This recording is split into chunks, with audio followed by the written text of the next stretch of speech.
Removing a catalytic converter and replacing it with a straight pipe. First and foremost, you should be aware that removing a catalytic converter can be illegal depending on where you live. Catalytic converters are there to reduce harmful emissions from your vehicle, and tampering with them can result in fines and penalties. Make sure to check your local laws and regulations before proceeding. If you've checked the legalities and still want to go ahead, here are some general steps. Safety first. Always prioritize safety. Use jack stands to lift the car and ensure it's securely supported. Wear safety goggles and gloves to protect yourself from debris and sharp edges. Locate the catalytic converter. Your catalytic converter is typically located along the exhaust pipe, between the exhaust manifold and the muffler. You might have to get under the car to find it. Remove the catalytic converter. The catalytic converter is usually bolted or welded into the exhaust system. If it's bolted, use a socket wrench to remove the bolts.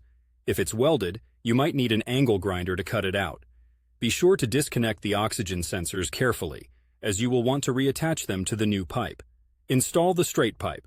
Measure the distance between the 2 points where the catalytic converter was attached to ensure you have the correct length of the straight pipe. Fit the straight pipe in place, and if it is bolted on, use new gaskets to ensure a good seal. If welding is required, it might be best to get professional assistance unless you are competent with a welder. Reconnect oxygen sensors. You need to reconnect any oxygen sensors that were attached to the catalytic converter. Some people use spark plug non-foulers to trick the sensor into thinking the emissions are still being filtered, which can reduce any check engine lights from appearing on your dash. Double-check your work.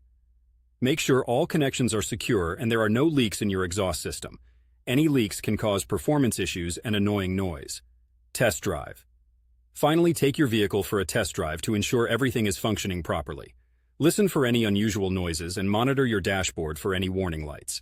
Again, I'd like to stress the importance of checking the regulations in your area.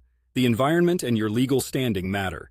And if you're not comfortable with these steps, it's always a good idea to consult or hire a professional mechanic. Good luck and stay safe.